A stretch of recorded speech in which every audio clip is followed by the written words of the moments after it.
Now, the US under President Trump has slapped a massive 245% tariff on all Chinese imports just hours ago. Are tariffs a bold defense of American industry or economic self-sabotage dressed up as patriotism? With a 245% tariff now slamming Chinese trade goods, the U.S. is launching an economic war, and the fallout could hit our wallets sooner than you think. The world is watching closely to see just how far this trade war will go. So, let's dive into how it all began and the shocking moves that have shaken the global market.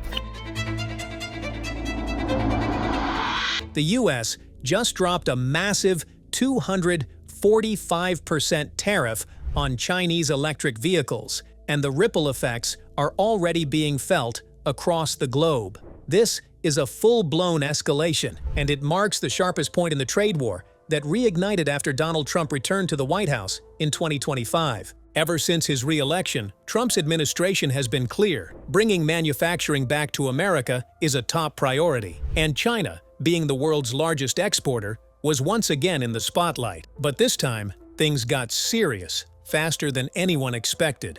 The 245% tariff mainly targets Chinese EVs, with Trump accusing China of flooding the U.S. market with artificially cheap cars, killing American jobs. For people not following the daily political back and forth, this might seem sudden, but it's been building. Trump has long argued that China uses unfair practices like government subsidies to undercut American companies. With Chinese EVs becoming more popular and cheaper, he saw it as a direct threat to the U.S. auto industry. So, the 245% tariff was meant to block those imports almost entirely. Now, U.S. consumers and businesses are bracing for impact. EV startups that relied on cheaper Chinese parts are scrambling to adjust. Meanwhile, car prices, especially for budget-friendly electric models, are expected to shoot up. And this isn't just about cars. China is expected to retaliate with tariffs of its own, possibly hitting American agriculture, tech, and energy sectors.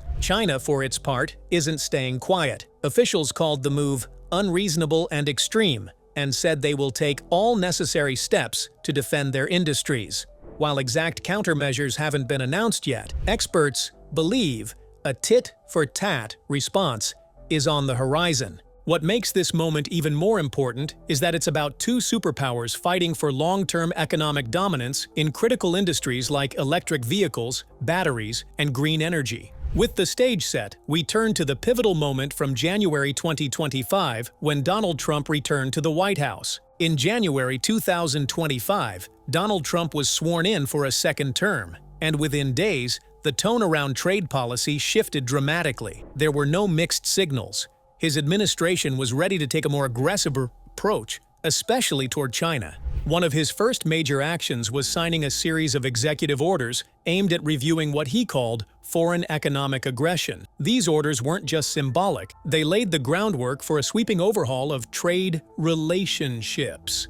China, unsurprisingly, was front and center. In public speeches, Trump didn't hold back. He claimed China had been stealing American jobs for decades and said it was time to stop the bleeding. According to him, too many American industries had been sold out in the name of free trade, and this time, he promised it would be different. By March 2025, the first wave of tariffs rolled out. Chinese electric vehicles were hit with a 60% tax, already a huge jump. But it didn't stop there. Steel from China faced an even harsher penalty, an 80% tariff. The message was clear: cheap imports were no longer welcome, especially if they undercut U.S. manufacturing. The administration branded this shift as America First 2.0. Officials claimed it was necessary to rebuild critical industries and reduce reliance on what they called hostile supply chain. But no sooner had Trump taken office than China responded with force, making it clear that this was no ordinary trade dispute. It didn't take long for China to hit back. By early April 2025,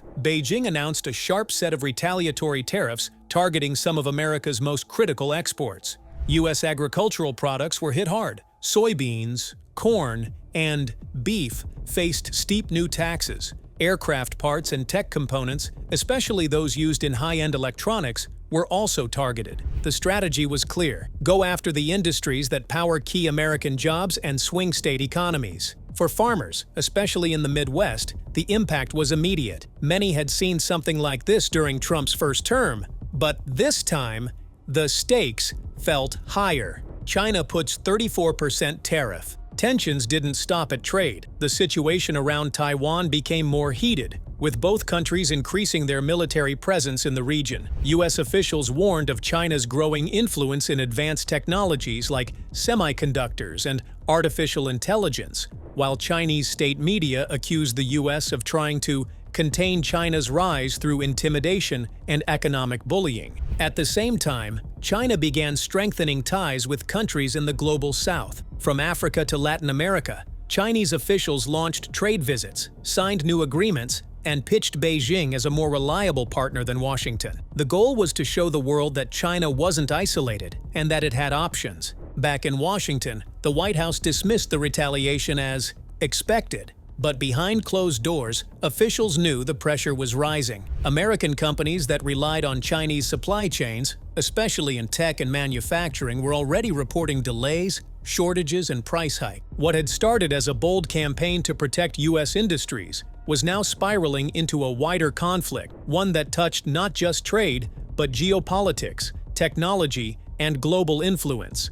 As China retaliated, the U.S. wasn't backing down. The pressure continued to mount, leading to an escalation that would send shockwaves through the global economy. By late April 2025, things were tipping into full-blown economic warfare. Instead of backing down after China's retaliation, the U.S. doubled down. The Trump administration expanded tariffs beyond steel and cars, hitting Chinese consumer electronics, solar panels, and even medical devices. U.S. companies were coming under intense pressure to pull operations out of China and bring manufacturing back home. The message was blunt: stop relying on Chinese supply chains or face political and financial heat. Then came the biggest shock of all. In May 2025, Trump held a press conference and announced the headline-making move: a 245% tariff on Chinese electric vehicles and green technology. He claimed these imports were flooding our market and destroying U.S. industry, especially at a time when America was trying to catch up in the clean energy race.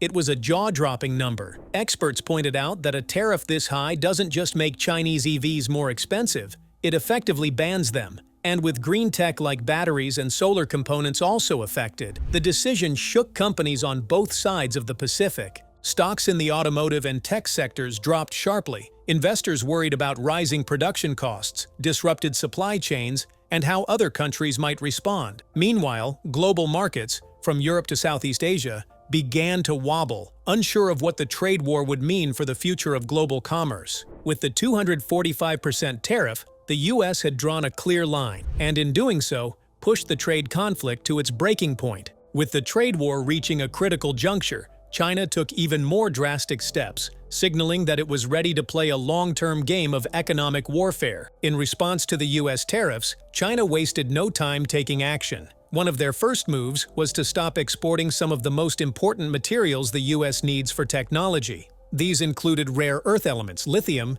and solar-grade polysilicon. Rare earths are used in everything from smartphones to electric car batteries. Lithium is key for making electric vehicle batteries, and polysilicon is crucial for solar panels. Without these materials, the U.S. faced serious delays and increased costs in making technology, especially green energy products like electric vehicles and solar panels.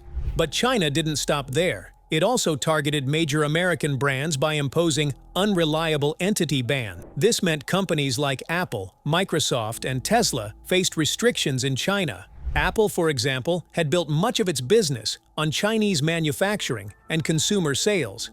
Now, it could no longer rely on China as a key market. Tesla, another company deeply tied to China for its electric vehicle production, also saw its supply chain disrupted. Behind the scenes, there were growing concerns about China's holdings of U.S. debt. For years, China had been the largest foreign holder of U.S. Treasury bonds, which helped keep U.S. borrowing costs low. However, some analysts began to fear that China might start selling off these bonds. If China decided to unload its debt holdings, it could cause a financial crisis, raising interest rates in the U.S. and shaking global financial markets. Although no official moves had been made, the idea of China changing its approach to U.S. debt added to the growing tension. many experts started to worry about a bifurcation of the global economy. In simple terms, this meant the world was splitting into two separate economic systems, one led by the US and one by China. The two largest economies were no longer working under the same rules or framework. For example, China was pushing forward with its own technology systems, like 5G networks and artificial intelligence, which were growing rapidly in many parts of the world. Countries in Asia, Africa, and even Europe were starting to use Chinese-made technology like Huawei's 5G equipment. At the same time, the US was developing its own tech standards, which led to a global divide. Countries now had to decide whether to follow the American system or the Chinese one. For businesses and consumers around the world, this division meant higher prices and disrupted supply chains. And as tensions grew, it became clear that the global economy was heading toward a new, uncertain future.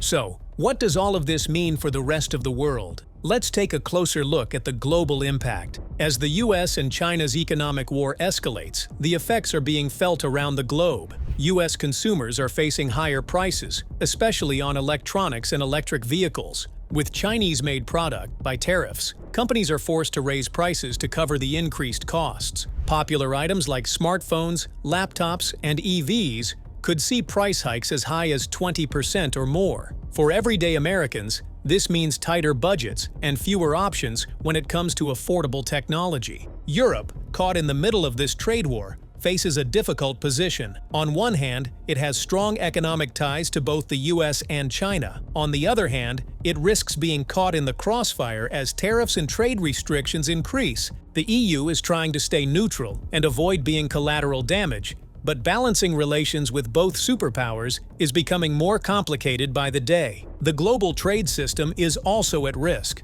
There's growing concern that the World Trade Organization, WTO, could collapse or become irrelevant. If countries start creating separate trade agreements, one for the US and its allies, and another for China and its partners, global trade could become fragmented. As the dust settles, it's becoming clear that this is a dramatic shift in global relations, and there might be no turning back. As the trade war between the US and China continues to evolve, one thing is becoming clear: there may be no going back. The tariffs, the retaliations, the shifting alliances, this is reshaping the global landscape in ways we've never seen before. Both superpowers are digging in, and the ripple effects are being felt everywhere, from rising prices to changing global partnerships.